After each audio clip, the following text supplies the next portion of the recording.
Welcome to EV Obsession. It is Tuesday, October 3rd. Yes, it is. I am your co-host for the evening, Joe Boris, and I'm here with Clean Technica CEO and my fellow co-host, Zachary Shahan. I appreciate it. Guys, we're a little thrown off right now because we like to do these every morning. We like to cover the latest news.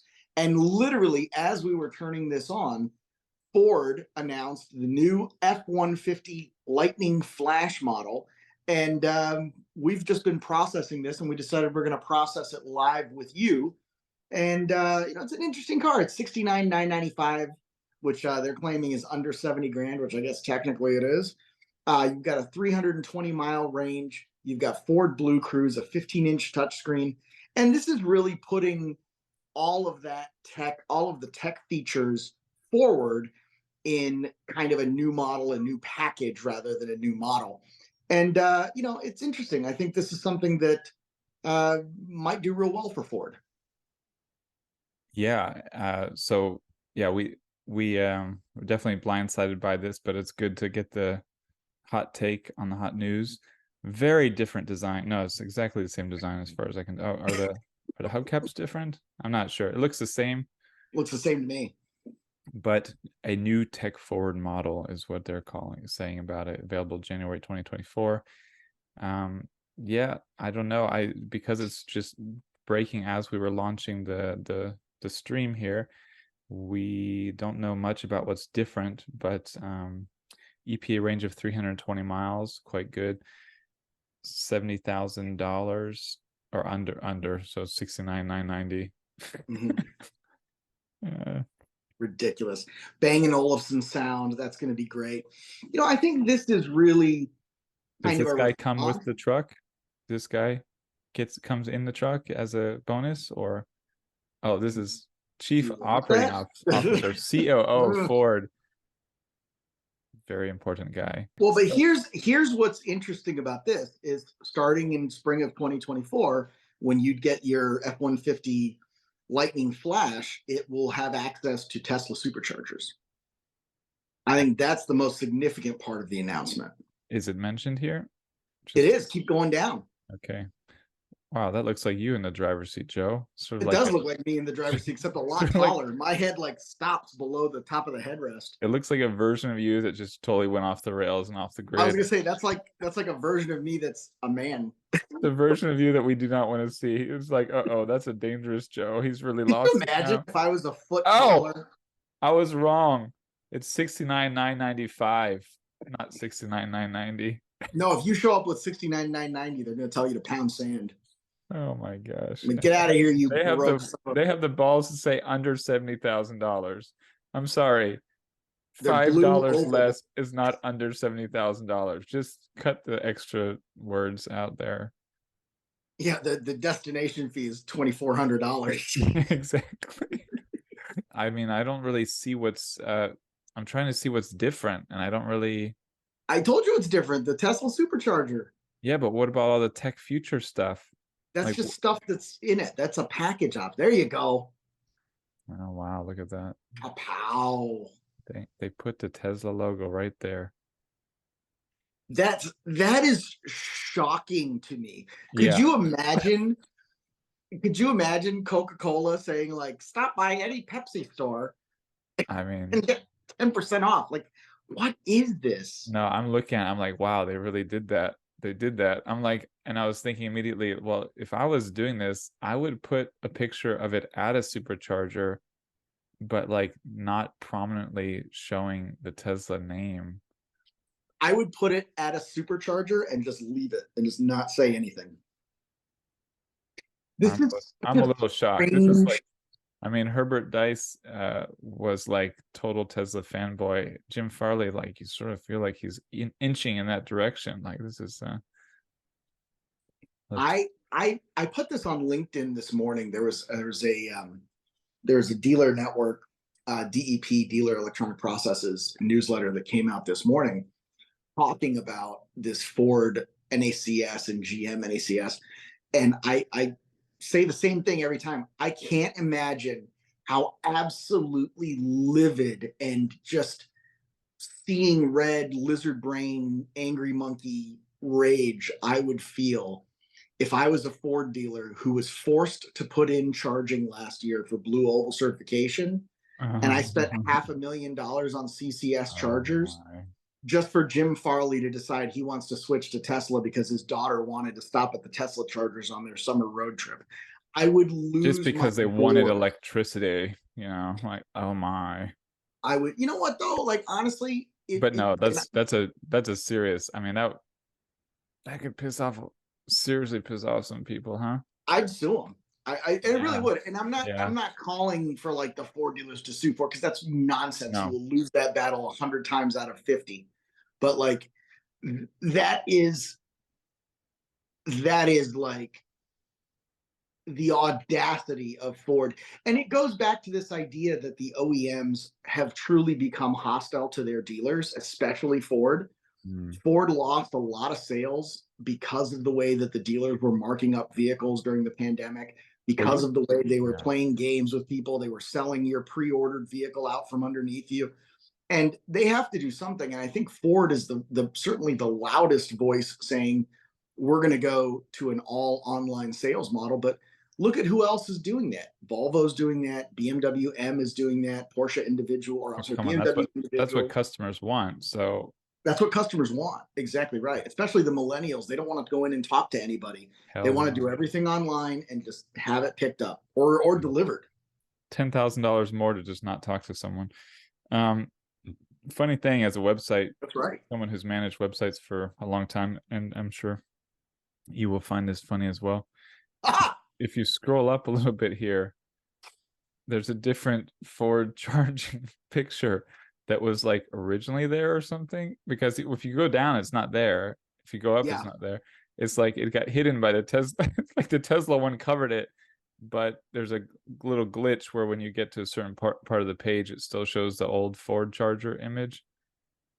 Yeah. That's Or yeah, it's funny. That's funny.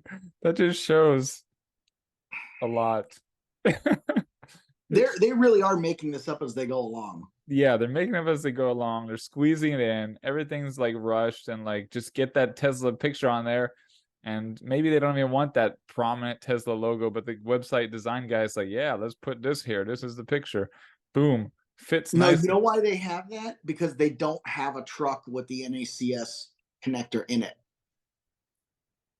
They don't have that photo. So they have to park because you'll see it's not plugged in. It's in Yeah, front of the but dock, but it's not plugged in. it's just funny. No, Like it's that image is not supposed to be there. It's no. it's like left over. But this is a funny thing here that so now you get to see really what and it highlights it in this pack of trucks. The new one is this one, the light or not the Lightning Pro. The new one is not the Lightning Pro, The lightning charge or whatever. the Lightning Lightning Flash. flash. So it's this one here.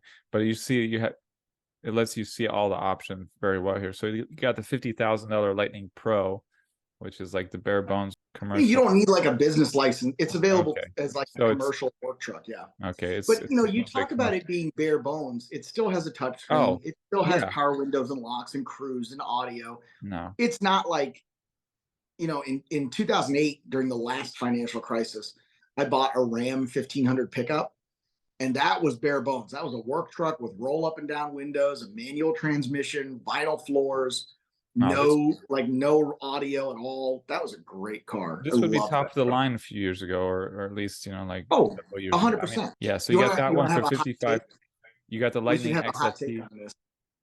Go for it. You have one or I do. I okay, do. I go think for it. I think without a business license, you should not be allowed to own a pickup truck. Oh, I like that. Like, what do you need it for if you don't have a business? Oh, well, I mean, Oh, I need it for stuff. No, you don't. so you Shut get up. an exemption for if you do a lot of carpentry at home. You know, and there's plenty of easy ways around it. I'm sure someone will just form an LLC or a C corp in their garage and basement just to go out and buy a truck, and that's You fine. have to have But a like, commercial license or at least 20 trees on your lot. I don't know about it because there's plenty of delivery people who would need that. But you know, so much of this idea of like, oh, I need this because I go to Home Depot a lot. Okay, so get a minivan. Oh, I can't drive a minivan. Oh, okay. So this is an ego Joe, thing. And Joe, sorry, the rest of the you're just planet cannot afford to deal with your ego right now. you're just putting your life at risk here, trying to ban pickup truck. You're like, oh my gosh. So And dude, I fifty-seven and wrote a an half article. thousand for the Yeah, if you XLT. remember way back in like 2009, 2010, I did an article on Gask 2 that nobody should have more than 200 horsepower unless they have like a special racing license. Oh my, I don't remember that one. So It got a lot of love. so the yeah, the new on the gas too. This is Joe. Sometimes you just like to poke the bee's nest, the hornet's nest. Or yeah, well, Elon Musk at the beginning of the year, last year, New Year's Eve or New Year's Day or something, he tweeted an image of himself flicking a tiger, or someone flicking a tiger in the balls. That's And it was right. like, let's see what 2023 or what 2022 brings. And of course, that's the year that he bought Twitter. And it's anyway. Let's just not be that. Let's so the third cheapest or whatever. So you have the 50,000, then you have the 57,500, and then you get to the Lightning Flash, which is $70,000 extended range. So you get more range with this, and you get a little more tech. 77,500 for the Lariat, and the Platinum is a $90,000 truck. Nonsense. Which, Yeah. oh, and then there's the Platinum Black for 98,000, for under $98,000. Seems racist. It's yeah. So that's we haven't had enough time to really look at this, as you can tell. So we're going to move on to the next story, which is Scottish Danfoss Power Solutions validates 30-ton electric excavator thanks to £5 million grant. So 4.9 million pound grant. So yeah, don't want to get sued. So this is we were just talking about a Volvo electric excavator that Skanska is using in LA to help with the extension of the metro line there, the purple line there. This is another one. This is another one. Yeah, this is actually from a different company. This is the Dextreme Max. It's a 30-ton electric excavator, and they expect that it will use 30% less energy, than basically diesel and other kind of vehicles. But what I like about this is Danfoss is really continuing to push the envelope. They're the ones that we reported on, I think it was a week or 2 weeks ago, that they had switched over and using their engineering cleverness to have electric semis running 24 hours a day. Yes, that's without losing any downtime for charging over the course of a 5-day work week. And then Saturday and Sunday they charge, they charge to 100%, which I think this is the kind of smart thinking that we need to really start electrifying every major system of transportation and mobility out there, and have a much more sustainable construction industry going forward, is to have these pilot programs out there to remove the risk from these companies, and have respected companies like Danfoss and ABB and Schneider Electric come out and say, yeah, this stuff really works, and look at this project that we did. And yeah, I think that's it. I don't know how much more we really need to get into that, other than if you have a 30-ton electric excavator, we would love to drive it. I don't know where we're going to take it. Maybe we take it to Walmart. We'll figure it out, but yeah, I think it's fun. The other thing I would highlight here is just that it says that it will reduce energy consumption by 50%. So, it's a big deal. And it's made possible by a UK grant. So again, policy matters. So policy absolutely matters. Yes. And speaking of policy matters, we go to Europe for the EV sales, August EV sales report. This, as we're speaking, is not actually live. So we're going to just jump into the charts. But the first at the beginning here, the highlight is 30% of new car sales, new vehicle sales in Europe were plug-in vehicles in August. 22% were full electrics. That's more than 1 out of every 5 new vehicle sales. And in 2023 as a whole, that brings the plug-in vehicle share to 23% and the BEV share to 15%. So it shows in part that August was a big month for Europe, and also that Europe is far ahead of the US, just behind China. Keep in So, mind, we might still see the numbers go down a bit next month because of that German tax credit thing. yeah. Yeah, I think the German market is big enough. That's what I was thinking as well. But Yeah, I don't that's know. big enough to swing a lot of it, but we'll see. If you look And at I the, can't see this article because it's not live yet, so you're gonna have to kind of lead yeah, the way. well, we're just looking at the charts here. So, I mean, that we looked at the percentage there, but then it's all about the charts. So the model Tesla Model Y and Tesla Model 3 just dominated in August. That's not a peak month for Tesla. September will be. So it's a big lead at the top Tesla's got in terms of model sales. Volkswagen ID4, I think it was our car of the year 2 or 3 years ago. 3 years ago, I think. So it's in third place there, holding its own, you know, kind of proving that it was a promising vehicle, even if it isn't selling like the Model Y. You got the ENIAC, Skoda ENIAC, which is a kind of a variation of the ID4, you might say. The Volkswagen ID3. So, you know, you got Volkswagen Group there near the top as well. And just pretty, I mean, one thing here is you get pretty solid sales down the chart. You know, it's not like there's 5 or 10 models and then it drops off dramatically. They sell a lot of models in Europe, and there's a lot more variety and diversity in the European market. If you look at January through August, I mean, the Tesla Model Y, the German-made Tesla Model Y is just kicking butt. And real quick on the Skoda ENIAC, there's a Skoda ENIAC coupe that's like a kind of sportier, more like, to me, what the Model 3 looks like. Do you know if that's out or if that's included in this model number, or is it its own model line? Yeah, I'm not sure. I have to check with Jose Pontes on the side afterward.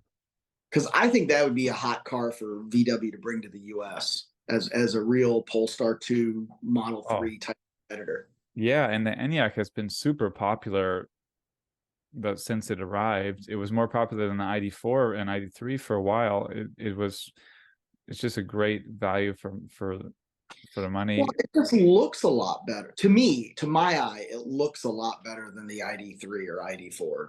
Yeah, it's got a cool look. Yeah, it's got a nice look to it. I don't know how they would do that though, because we don't sell Skodas here, but you would just put a VW badge on it and call it like VWCC or whatever. Yeah, that's what. Or honestly, it could be a baby Audi. You could call that the e-tron 3. Yeah. No, it's interesting. We'll pass that along to the VW leadership. Don't pass it along. Send them an invoice for consulting. Yeah, I did just notice as I was flipping past that your Volvo XC40, I mean, it's not yours, but you love Volvo. So the Volvo XC40 there is in 4th place. I went for something I haven't done in a while since I got sick about a year and a half ago. I went on like a little mild jog/run kind of thing, it was really nice to kind of feel my body moving again, and like I can still do this, and like I am capable of moving my body, right? And I didn't want to go far, so I was running around a block. Like I went to the middle school and they have like a track around there. And every time I ran by my XC90, I was like, God, that's a fat car. That's a good looking car. Every time, dude. I was never like not taken by it. So I'm so not surprised. Yeah, just wait till you do your 3rd run and then you can't walk the next day. Hey man, my knee's been hurting since Saturday because I played too much soccer with an 11-year-old and then tried to play tennis later in the day. Oh, I know, but you remember how I was in Austin, man. I could barely move. I'd walk half a mile and get winded. So the fact that I could do that, I felt amazing. So, no, it's really good. It's really good. It's just depressing. Every time I try to get more active, I end up not being able to walk the next day. And then I get less active. And then after a while, I'm like, I gotta get more active again. Then my knee doesn't work or something. Anyway, this is the life. This is the way. Sorry. So auto brands. So this is, if you really want to look at company level, not model level, Tesla's still leading if you look at the brand matter. So just with those two top selling models, it's, I mean, I don't know, is it even selling the S and the X? It wasn't for a long time in Europe delivering them, but It's selling so few of those that it doesn't really doesn't matter. Yeah. Yeah. But then you've got Volkswagen, BMW, Mercedes-Benz, Volvo, sort of the expected leaders if Tesla somehow didn't exist. But if you look at by auto group, that's where Volkswagen shines. That's where Volkswagen Group takes the title by a long shot. And Stellantis creeps into number 2. Shocking. Absolutely shocking. From a North American perspective, it's always shocking. You got Geely Volvo. Is it Geely or Geely? I always want to say Geely, but people say Geely. I've never heard it said Geely, but that doesn't mean it's not Geely. Who the hell? I guess it's Geely. Call Li Shifu and say, bruh. But that's impressive for Geely Volvo to be 5th. It is. You know, you really expect to see something like Mercedes-Benz or something up there, but I think they are. Yeah. Renault Nissan Alliance. Exactly. But I don't know if they have quite the same cachet or the same brand name that Volvo does, and I think the Europeans, especially Norway and Sweden, they're driving a lot of the EU sales, and they're almost exclusively buying Volvos. Well, Norway's a huge percentage, but it's a tiny market. So it's actually, what I was just thinking is, Renault Group used to do, Renault Nissan Alliance used to do quite well in this.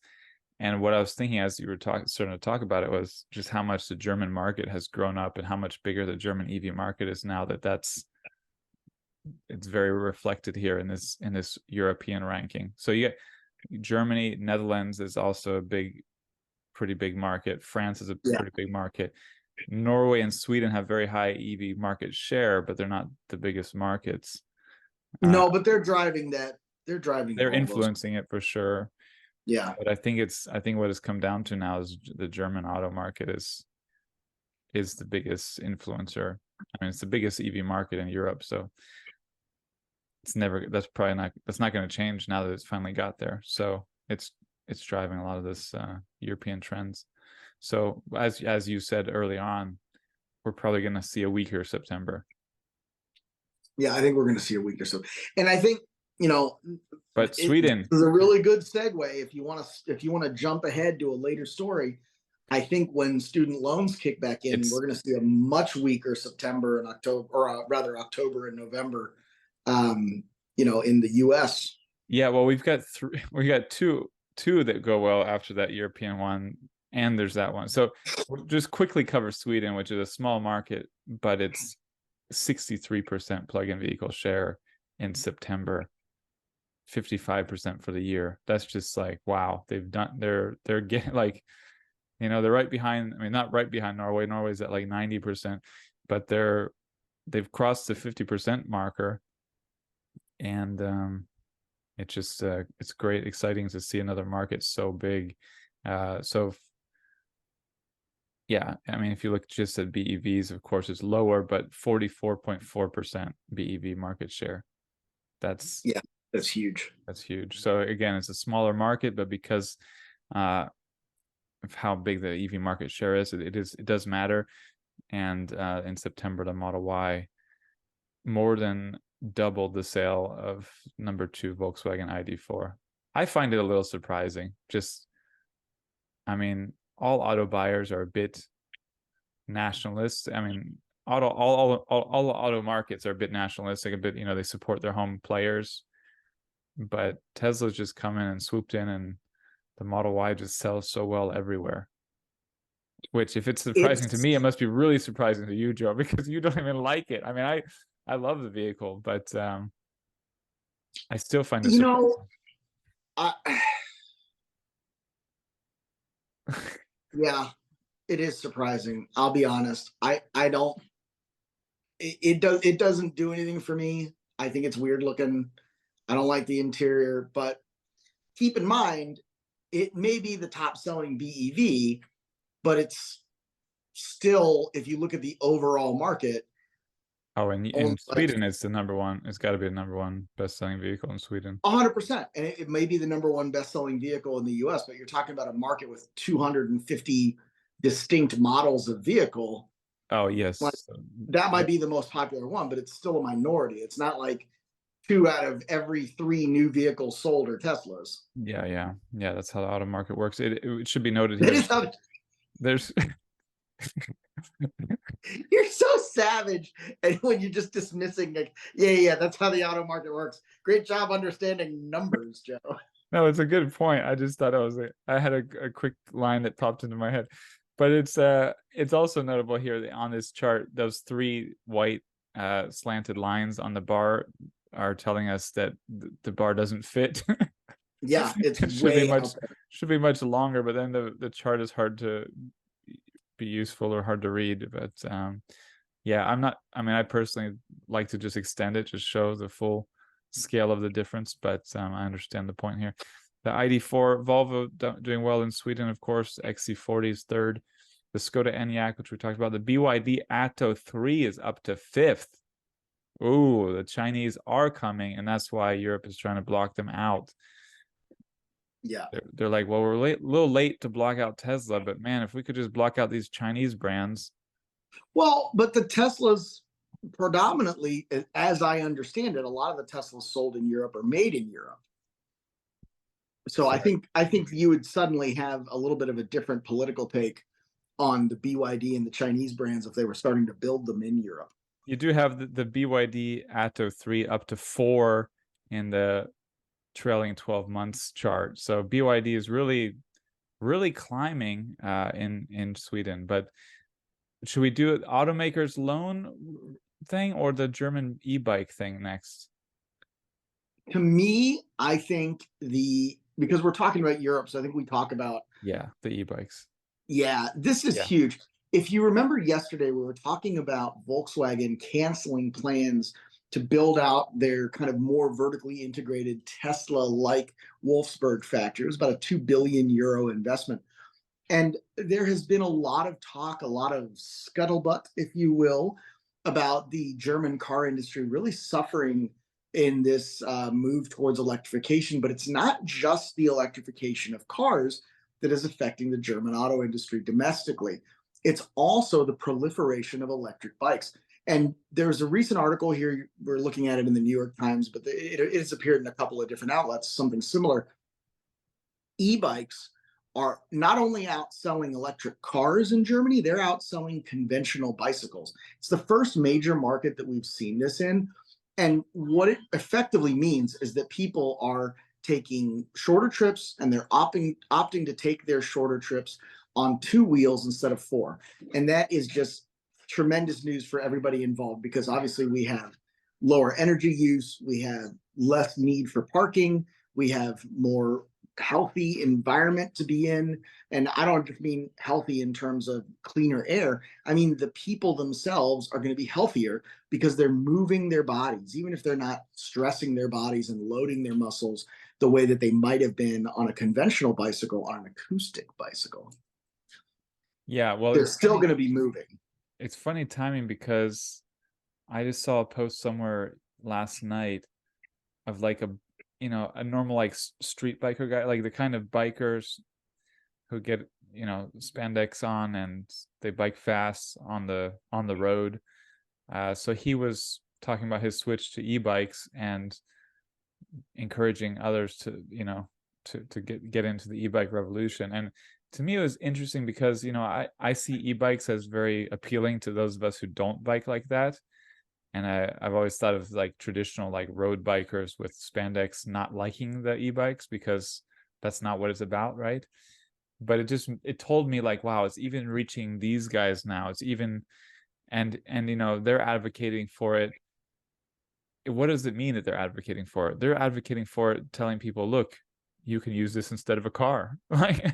like you can do it now too. Look, I'm even doing it, and I'm a bike guy. So everyone can do it. Everyone can get on e-bike. So I think it's really interesting. I mean, I said it before. I think one of our first shows, I was out of graduate school, Well, in graduate school, my thesis was on the relationship between bicycle infrastructure and bicycle transportation. I studied it was comparative study in Montgomery County, Maryland, and in Delft in the Netherlands. And then out of graduate school, I was a director of a nonprofit that promoted bicycling and sustainable development and transit and stuff. And e-bikes were just popping onto the scene. There were like 2 models or something.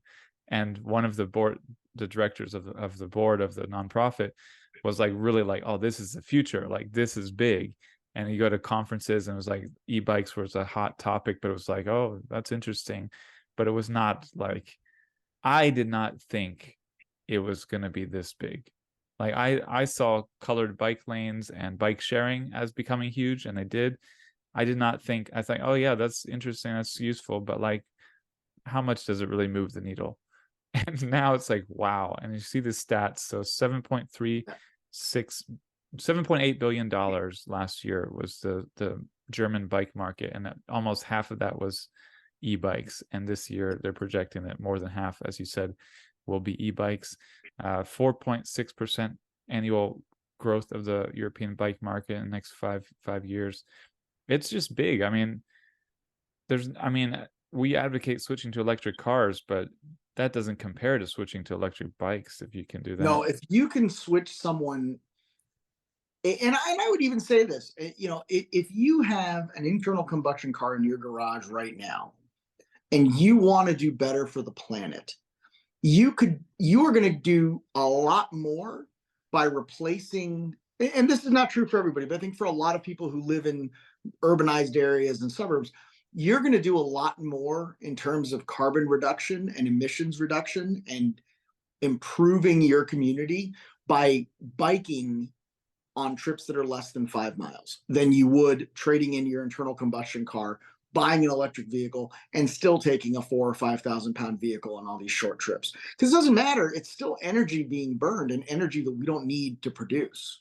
Yeah, no, we used to have these charts we would use showing how much more the most efficient vehicles on the planet, and the bike was by far the most efficient vehicle on the planet.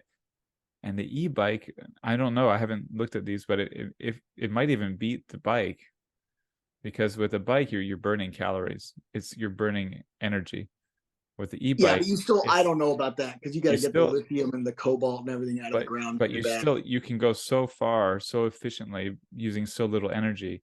I mean, this is really this is looking at operational use, not necessarily the embedded use of the battery. But even so, it's like a small battery, and you can go so much further using so little energy. So I think it might be, I mean, if it's not, it's just so far ahead of anything else in terms of energy efficiency, ahead of transit, ahead of electric cars, ahead of anything. So it's great to see it in places like this, that it's really changing habits and changing patterns. That's, to me, just one of the hardest things to do. I mean, I advocated for this for a year, for even after that.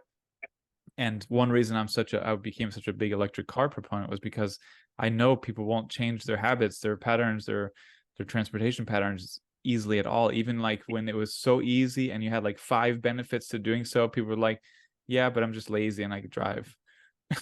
It's just too easy to drive. So, but that's great news. It's too easy to drive. I will say this, and man, this is an even better segue. It might be easier to drive and it might be too easy to drive, but if you are a recent graduate or you're in your 30s and you're still saddled down by 6 figures worth of college loan debt, and you don't want to spend $30,000 to $70,000 on a new car, electric or otherwise, you might be looking at an e-bike. And we talk about this a little bit. Student loans that were paused, student loan payments were paused in 2020 as part of America's response to the COVID pandemic. There have been a number of initiatives that have been put out there, including the possibility of student debt forgiveness, of federal student debt payoffs. A lot of people had a problem with that. They went to the Supreme Court. The Republicans ruined everything for everyone, as they always do, because they're terrible people and they have no redeeming qualities whatsoever. And now a lot of these people should be really upset, because now that student loan debt is back online and student loan payments are back online, there's a lot of people who are going to suddenly have $1,000 to $1,200 bill again that they have spent the last 3 years kind of learning how to live without. So a lot of these purchases, whether we're talking about cars, whether we're talking about new homes, whether we're talking about vacation spending, whether we're talking about just consumable stuff like a new MacBook or a year old, a brand new iPhone, a lot of that stuff is going to go away as people come to terms with having this debt again.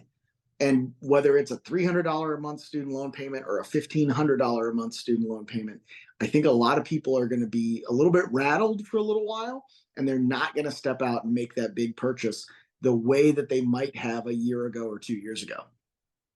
No, it's huge. This had fallen off my radar. I mean, I followed along a little bit when it was when there was the push to cancel the student loan debt, and that got killed by yeah, like you said, Republicans. But it's just such an enormous economic factor, as you just described. I mean, I don't really have anything to add. I just want to emphasize it again because it's huge. And one thing, this sign here in the first picture, one of the signs says 40 million borrowers need relief today. 40 million. Are there 40 million Americans with student loan debt? That's enormous. Oh, there's more than that. It's a lot more than that. That's enormous. And like you this. said, that limits any big purchases, any homes, any cars. That limits your opportunity to finance them, But it gets even worse than that, because think about this. This is not, student loan payments are not a couple $100s a month going back into the economy. There are a couple $100s a month that are not being spent on the economy and on job producing goods and on commodities and on real estate and on real things.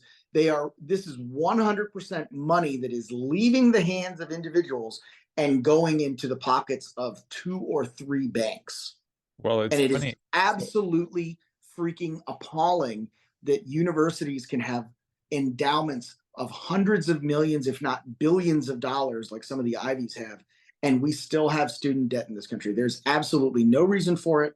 These universities have more than enough resources to pay for every student tuition. And if you don't believe that, walk into the Ohio State, football locker room and look at some of these things like University of Texas and the amount of money they spend on athletics. And all of that is coming off the backs of the regular students who are trying to be professional somethings. Yeah. So some more staggering numbers from the article. Americans are already cash-strapped post-boomer generations, so generations after the boomer age, are in the hole to the tune of $1.569 trillion, often to the U.S. government, because they Pell Grants and whatnot or loans, were provided, more affordably. So yeah, and auto loans recently just squeaked past student loan debt as the largest debt load other than mortgages at 1.582 trillion. So it's just staggering numbers, but also goes to show your point right there in the article's point. Like, those are neck and neck. They can't always go together. Like, not, so one person or one family might have to choose one or the other at some point, Oh yeah. So the e-bike revolution is potentially, has more opportunity in the US than I was thinking, because if you have so many people just bogged down by student loan debt, it's very appealing to just not. I mean, I lived 15 years car free. It was amazing. I loved it. I highly recommend it to anyone. It's the best way to get ahead financially. Like, it was better quality of life. I loved it. It just yeah. So that was I gotta tell you, in Chapel Hill, North Carolina, in Charlottesville, Virginia, and in the Netherlands and in Poland, car free. And then we moved to Florida with 2 young kids, and we had to get a car. So after 15 years, so. Yeah, I was gonna say we were a 1-car family for a long time, and I was lucky enough and fortunate enough that I didn't have to stop paying my student loans Yeah. during the pandemic, and I was just like, I'll just keep paying for stuff because I can, and I don't want to have debt. And I was able to pay off my loans by like 2021, and I made it like 5 months before I just said, you know what, I have all this extra money, I'm gonna go get a Hyundai. Yeah.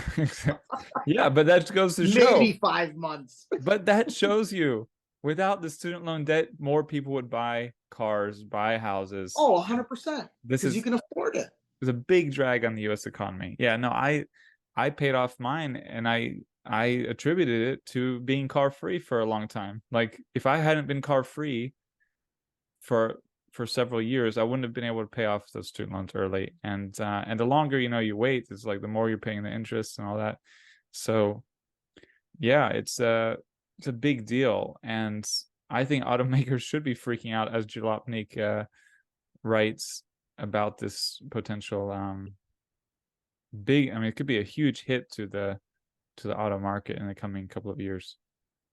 Yeah, And I it, agree 100%. And I think, especially with some of the good rebates that are out there on e-bikes and some of the really high quality e-bikes that are coming to market at low prices, I just got to throw this out there. I made really good friends with this guy, Jeff, who runs the marketing for GoTrax at Electrify Expo. He did a 15-minute presentation with no slides, no notes. He just stood up there and he held the room. And I was so impressed by that, because that's tough to do, that I sought him out afterwards, and we've kind of had a communication thing going. And I just rode their City 2, which is their new kind of commuter e-bike. And like, is it the best e-bike I've ever ridden? Not even close. Is it really, really good? I'd say it's pretty good. And it's under $1,000. And I think 5 years ago, nothing like that existed. I would not have said that there was an e-bike that was under $1,200 that I might recommend to someone. And I'd recommend this to someone. I'll probably give it to my college kid. He can ride this thing all around campus, and I wouldn't be worried about like the frame splitting or the brakes failing or some kind of cheap tire having a blowout on him and him going endo. So like, the e-bike market is progressing, I think, really rapidly.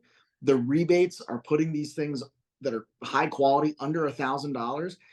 I think that's, when you're at the point where you're talking about this is a single paycheck purchase instead of a $25 a month purchase that you use, like, whatever Synchrony financial product is out there, 6 months, same as cash, whatever it is.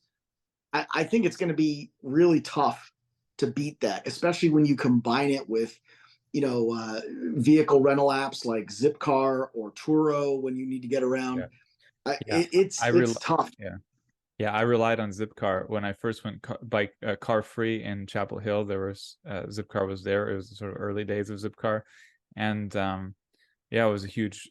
But if you're in a market like that and you can really do it, the e-bike is just the perfect solution. It's just, you don't have to get sweaty. You don't have to push yourself too hard. You don't have to worry about if you need to go somewhere further than your normal route. It's like, it's really, I mean, you can do that biking too, just that requires a certain amount of effort and like mental will to do it. And e-bike doesn't really require much.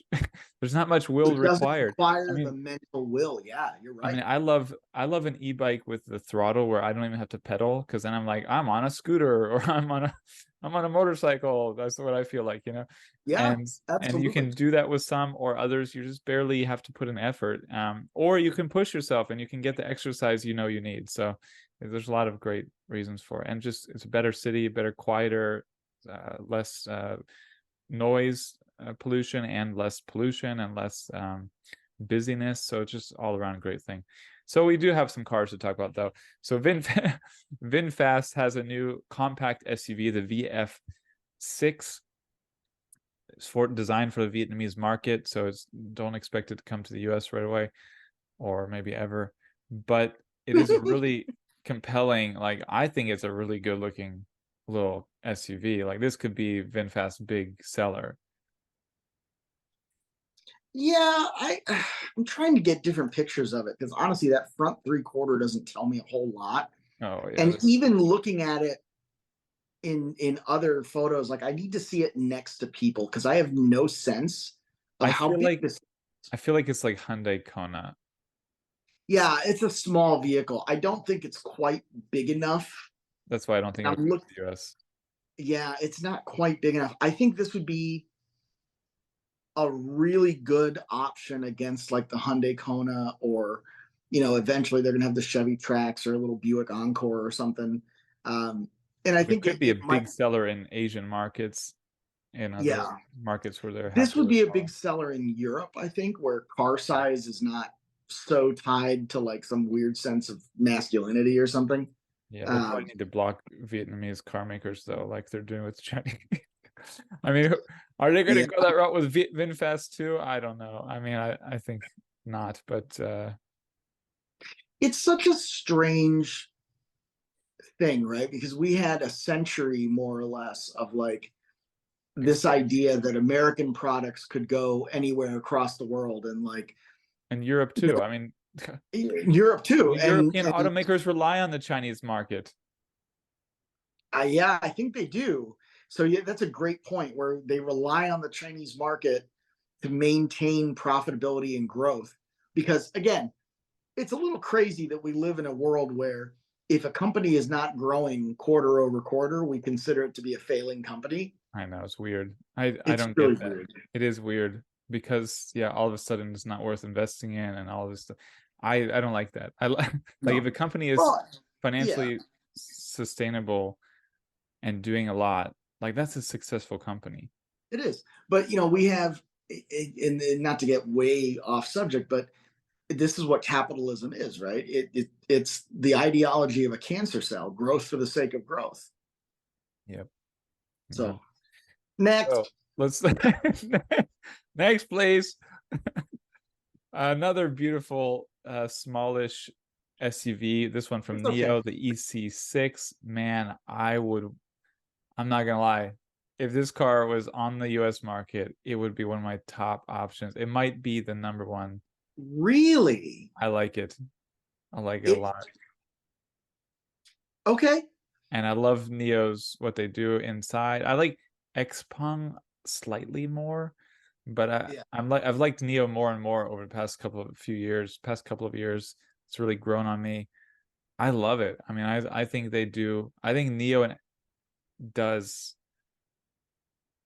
well. I would just say NIO, Xpeng, and Tesla to me are all competing, and NIO and Xpeng do some things better than Tesla. And if you look at the interior here, I think this is Yeah. like No, as it's a good hot as it car. It's gets. a Like hot car for sure. this is beautiful, wonderful interior. Their little cute assistant, which I used to think was smarmy, it's quite inviting with a little smiley. You love it.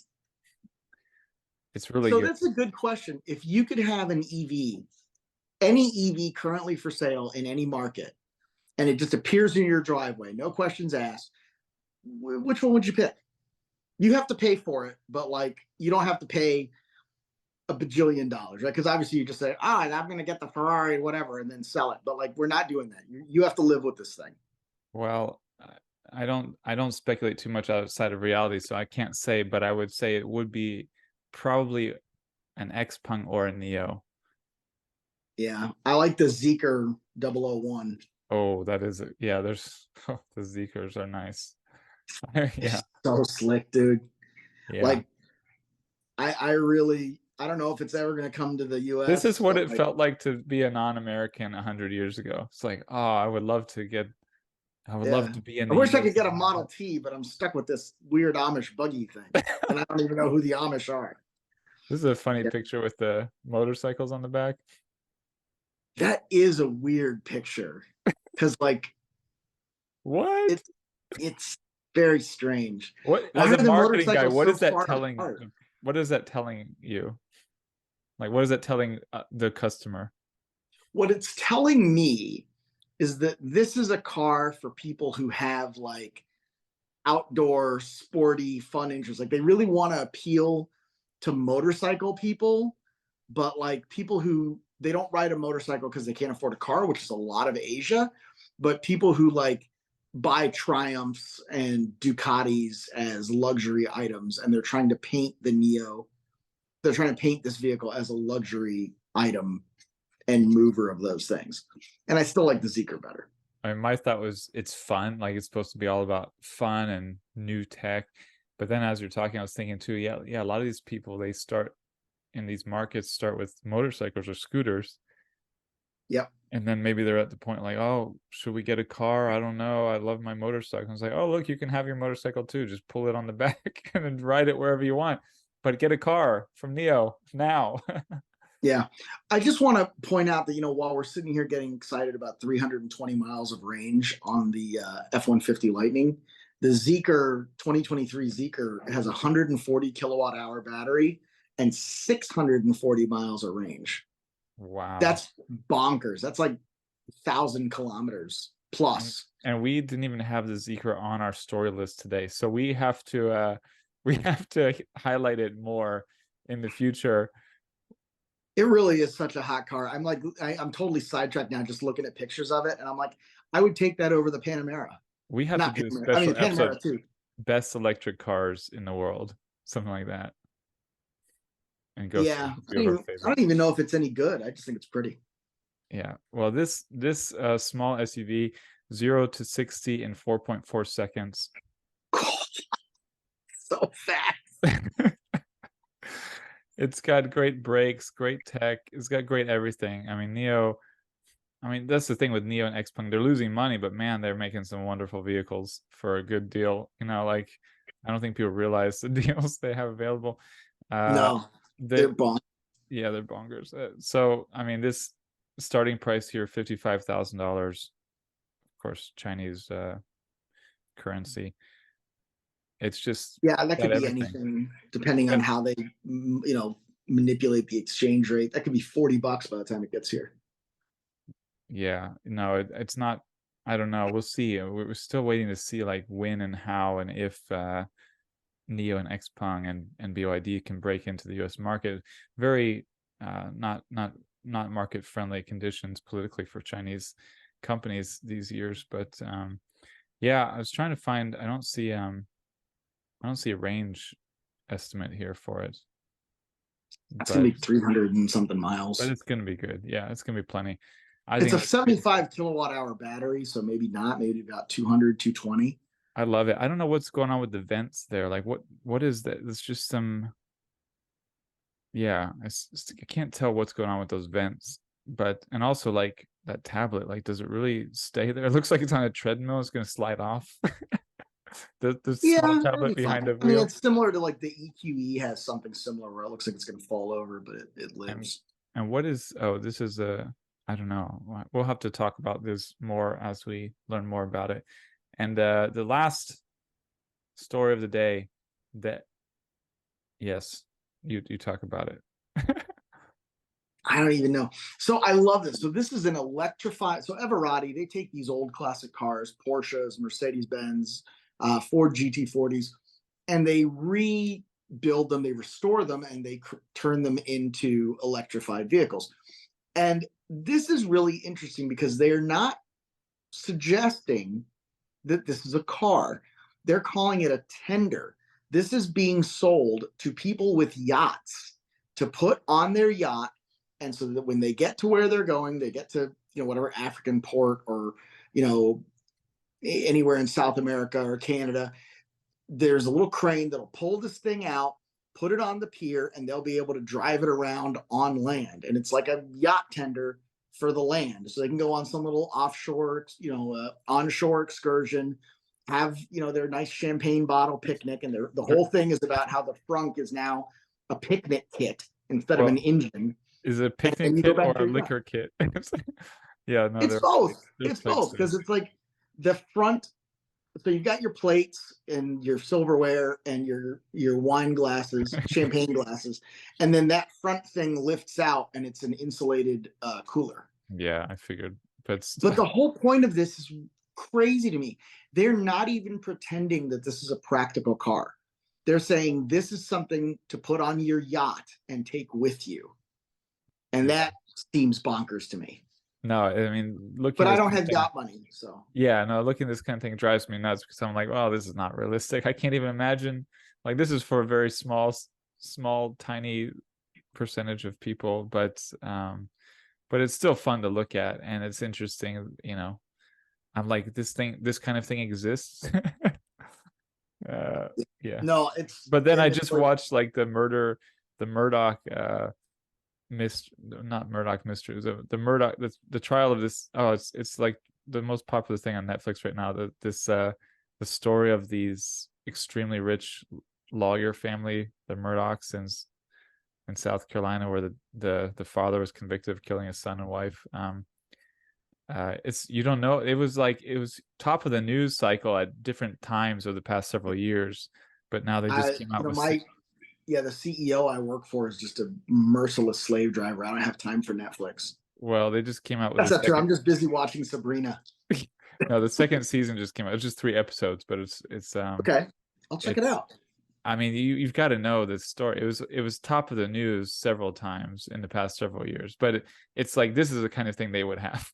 They would have had this kind of thing, and normal people like us, we do not. So, Yeah, but it I is was fun. thinking about It's this. cool. Like, yeah, I was thinking. I don't know how many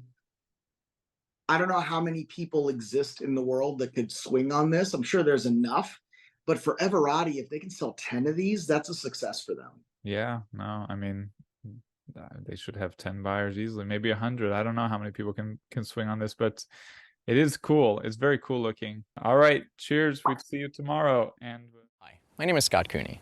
I started Clean Technica to promote clean energy and other sustainable alternatives, and for 13 years we've been moving markets. If we had a nickel for every time someone told us they bought their first EV, solar, e-bike, or fill in the blank clean energy solution, we'd be a cable TV channel by now. But we don't get those nickels. So unfortunately, we could use your help to reach a few more people. If just 1% of our audience chipped in a few bucks a month, we could hire dozens of great journalists and promote all sorts of climate solutions. It's easy. Just go to cleantechnica.com/support and sign up with a credit card in seconds. Cancel anytime. But we'll be sending out some cool perks too, so I think you'll want to stick around. With your support, we'll keep leading the charge. Thank you so much.